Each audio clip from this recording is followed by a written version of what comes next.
Common Central Asian Pipeline. We're going to be talking about that with George here. Hi, everybody. This is Dave Hodges, host of the Common Sense Show, coming to you proudly here on republicbroadcasting.org. And Annie DeRiso is joining us. Hi, Annie. Are you still with us? Oh, yes, I am. And jump into this anytime you want. And our special guest, as I said, is George Ure. And George, let's go right to the Central Asian Pipeline. How does that factor into our presence in Afghanistan? Well, there's really a number of things in Afghanistan that are very attractive economically.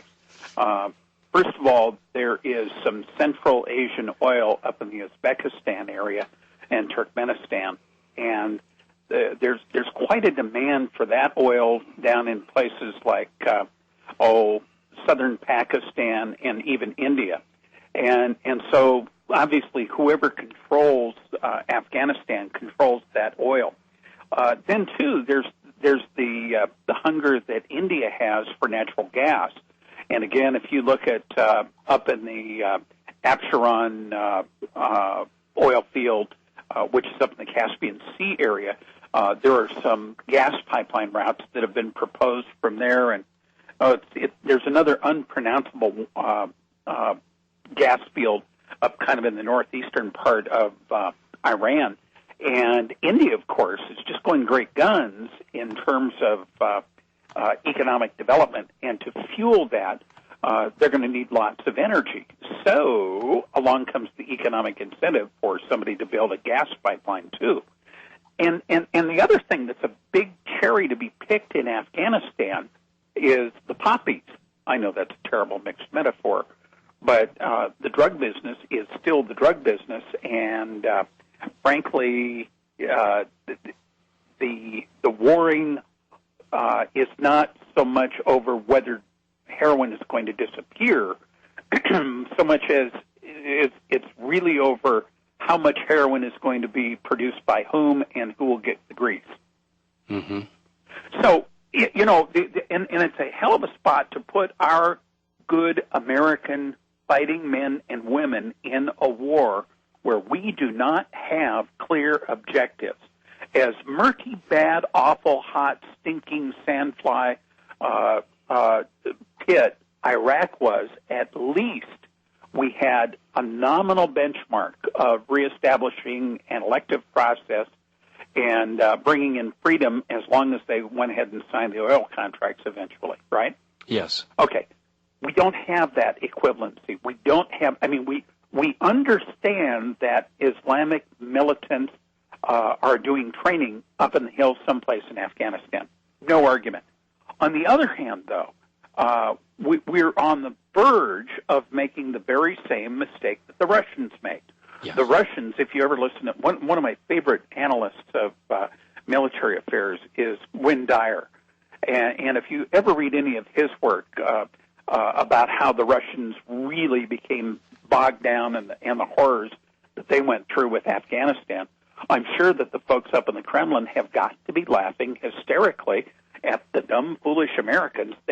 Russia is literally right next door. They can drive down, from up north through Kazakhstan and down through Uzbekistan and drive tanks down to Afghanistan.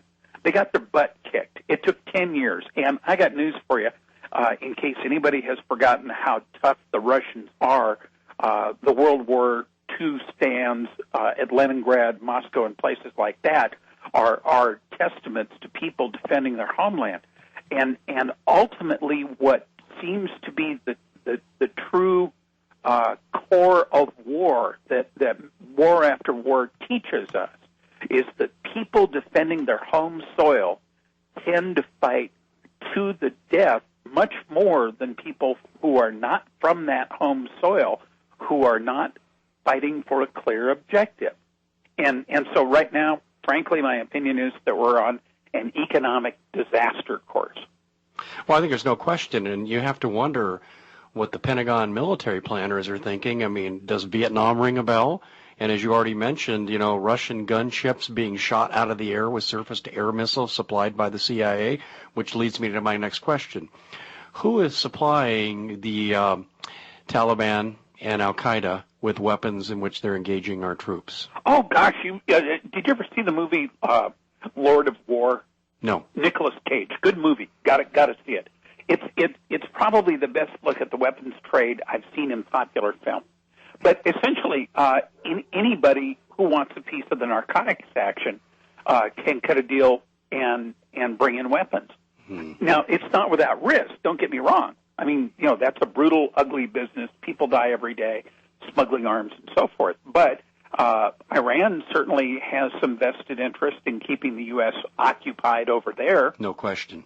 And we also have to assume that some of the more militant elements of Islam have other countries where the U.S. might pay more attention.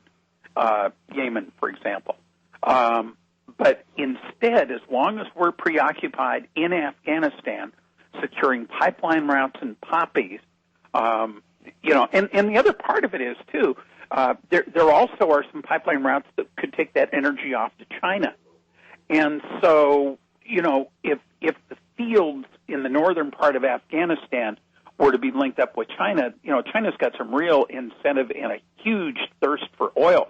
I don't doubt that there are strategic reasons to be fighting the war. I think there's no question about that, George. We're going to have to hold it right there as we break. But we'll come back. We're going to explore this in more detail because if China is not involved, I'd be the most surprised person on the planet. And George, as we went to the break, you touched on possible Chinese backing for our enemies. Right. The Chinese backing, though, Dave, is going to be done in an inscrutable manner and with plausible deniability. So they're a trading partner. They have to. Exactly. So what'll happen is it'll come out through North Korea. It'll come out through some small country, Monrovia. Who knows? Or Iran. Or just a ship with a national flag of convenience, and that's how the arms will show up. But the problem is not over. The administration has not articulated what constitutes winning that football game. I agree, except I tell you, Annie and I have been running across consistent data that suggests that the North Shore Alaskan oil people, their investors and friendly politicians to their cause, are very upset about not being able to drill domestically. And for lack of a better term, the Rockefeller old guard CFR oil companies are basically bogarting everything. And we were told in several different venues that some profits, if they could secure and develop this Central Asian pipeline, could be siphoned off to make this other group a little less angry. Do you have an opinion on that possibility? Well, all I can do is maybe give you one more data point, and the additional data point is that I've got a number of friends who work out in the Gulf of Mexico, and they have been shutting down, slowing down Gulf production, I'm told.